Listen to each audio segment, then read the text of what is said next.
Hello and good morning student, welcome to online class. बेटा social science का assignment 2 अक्टूबर के 2020, ठीक है। असाइनमेंट का जो क्वेश्चन पेपर का एक्सप्लेन विथ आंसर मैं आपको लेक्चर अटेंड करके भेज रहा हूँ मैं, ठीक है। तो अपनी जो प्रोजेक्ट कॉपी जो है, इस प्रोजेक्ट कॉपी में ये असाइनमेंट कंप्लीट करके आपको जो है 20 से 25 तारीख के बीच में इनको जमा करना है। Okay, so let's start.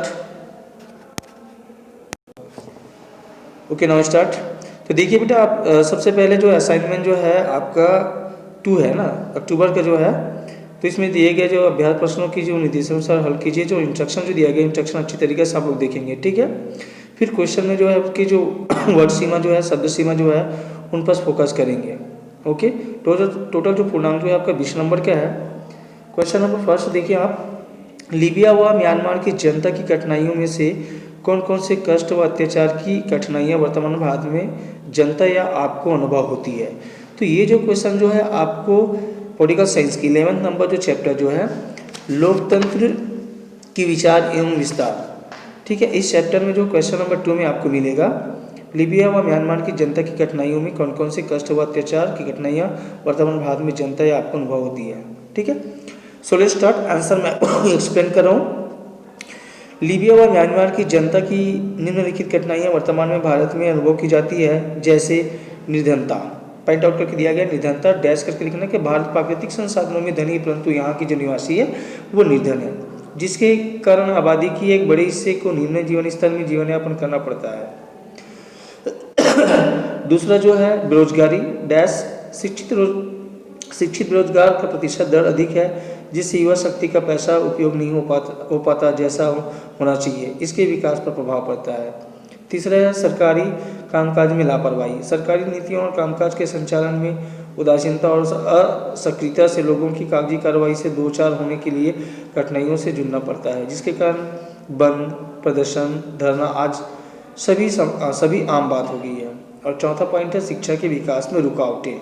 तो स्कूलों की कमी, आवागमन के साधनों का अभाव, मौसमी प्रवास, काम की तलाश में माता पिता और परिवार द्वारा असजगता के कारण साक्षरता दर में वृद्धि की दर बहुत धीमी हो गई है, ठीक है। तो ये रहा आपका क्वेश्चन नंबर फर्स्ट का आंसर, जो आपको पॉइंट आउट करके लिखना है आपको, जिसमें पहला निर्धनता, दूसरा बेरोजगारी, तीसरा सरकारी कामकाज की लापरवाही, शिक्षा के विकास में रुकावटें इत्यादि, ठीक है। सेकेंड नंबर क्वेश्चन है लोकतंत्र के माध्यम से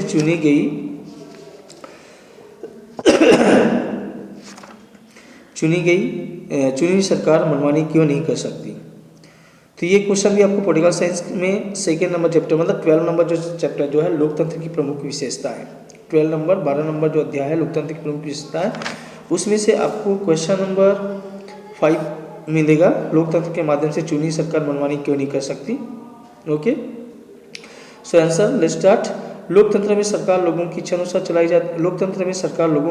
चलाई जाती है। सरकार को जब चाहे जनता चुनाव के द्वारा बदल सकती है, इसलिए शासन करने वाला जनता के अधीन रहते हैं। जनता का सरकार को समर्थन मिलता रहता है, जिससे कि सरकार में स्थायीपन आ जाता है। अतः चुनाव वह सशक्त माध्यम होता है जिसके द्वारा जनता सरकार को अपने साथ मनमाना करने का अवसर नहीं देती, ठीक है। तो ये रहा आपका सेकेंड नंबर क्वेश्चन के आंसर। उसके बाद देखिए, लीबिया में स्वतंत्रता के बाद भी लोकतंत्र की स्थापना क्यों नहीं हो सकी, अपने विचार लिखिए। तो ये क्वेश्चन जो है आपको 11 नंबर जो चैप्टर है, ठीक है, पॉलिटिकल साइंस का 11 नंबर लोकतंत्र के विचार एवं विस्तार, वहाँ से आपको मिलेगा 12 नंबर क्वेश्चन जो है। लीबियाई जनता को स्वतंत्रता थी परंतु लोकतंत्र नहीं था। इसका मुख्य कारण गद्दाफी और उसका संगठन लोकतंत्र पर विश्वास नहीं रखता था। जो भी नेता व राजनीतिक दल गद्दाफी के विरोध में खड़े होते थे, सिर से कुचल दिए जाते थे। संगठन बनाने वालों पर सख्त कार्रवाई की जाती थी।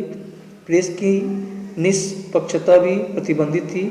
प्रदर्शन प्रतिरोधियों को बंदी बनाने और मृत्युदंड सुनाने में कतई देरी नहीं की जाती थी। इन परिस्थितियों के कारण ही लीबिया में लोकतंत्र संभव नहीं हुआ, ठीक है। तो ये रहा आपको जो क्वेश्चन नंबर 3 का आंसर। अब आगे देखिए आपका भारत में रोजगार के लिए निर्भरता कृषि क्षेत्र पर ही बनी हुई है, इसके कारणों को अपने शब्दों में लिखिए। पांचवा, उत्पादन में वृद्धि के साथ साथ भूमि की उर्वरा शक्ति कम होती जा रही है, ऐसा क्यों? तो ये दोनों जो क्वेश्चन है बेटा आपको ज्योग्राफी के चैप्टर में मिलेगा, ठीक है।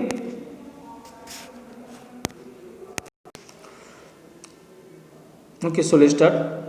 तो ये जो क्वेश्चन जो है बेटा आपका अर्थशास्त्र से मिलेगा, है ना, भूगोल से नहीं, अर्थशास्त्र से। तो अर्थशास्त्र में जो आपका 16 नंबर जो चैप्टर जो है आपका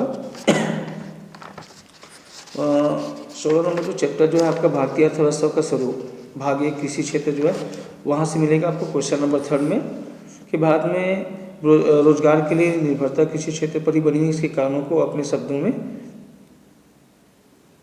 समझाइए। तो भारत एक विकासशील देश है जहाँ की आधी से अधिक आबादी आज भी कृषि पर निर्भर है। स्वतंत्रता के समय देश में जो है 72% रोजगार प्राप्त लोग कृषि क्षेत्र में काम कर रहे थे। ठीक उसी समय सकल घरेलू उत्पादन में कृषि क्षेत्र का योगदान जो था 55% था। 60 साल बाद भी आज देश के अधिकांश ग्रामीण परिवारों में कृषि ही रोजगार के मुख्य साधन है। कृषि एवं संबंधित क्षेत्र जैसे दुग्ध उत्पादन, मछली पालन एवं वनोपज भारतीय अर्थव्यवस्था में 54% लोगों को रोजगार प्रदान करता है, किंतु आज यह क्षेत्र सकल घरेलू उत्पाद का केवल 17% हिस्सा ही प्रदान कर रहा है। यह है आपका क्वेश्चन नंबर 4 का आंसर। अब क्वेश्चन नंबर 5 में देखिए, उत्पादन में वृद्धि के साथ साथ भूमि की उर्वरा शक्ति कम होती जा रही है, ऐसा क्यों? ये भी क्वेश्चन आपको जो है अर्थशास्त्र के जो 16 नंबर चैप्टर जो है वहाँ से मिलेगा। Okay, so let's start. रासायनिक खाद एवं कीटनाशक दवाओं में कई ऐसे रसायन होते हैं जो भूमि में पाए जाने वाले सूक्ष्म जीवों को प्रभावित करते हैं। रसायनों से प्रभावित होने पर सूक्ष्म जीव भी मर जाते हैं। इन सूक्ष्म जीवों की सड़न अपघटन के कारण ही विभिन्न प्रकार के पोषक तत्व भूमि में बनते रहते हैं। फलस्वरूप इन सूक्ष्म जीवों के नहीं रहने से कृषि भूमि की उर्वरा शक्ति धीरे धीरे कम होती जा रही है। उन्नत बीज, रासायनिक खाद, कीटनाशक दवाओं आदि का उपयोग करके उत्पादन में वृद्धि की गई है, परंतु इससे कृषि भूमि की उर्वरा शक्ति कम होती जा रही है। तो ये है आपका क्वेश्चन नंबर 5 का जो आंसर। ओके, एक बार पुनः मैं आपको रिमाइंड कर देता हूँ मैं कि जितने सारे जो क्वेश्चन जो है आपको अपने असाइनमेंट कॉपी जो है उस असाइनमेंट कॉपी में बड़ी ईमानदारी के साथ बिना देखे जो है साफ साफ आपको लिखना है, और कंप्लीट करने के बाद आप इन कॉपी को जो है 20 से 25 के बीच में स्कूल में लाकर जमा कर देंगे।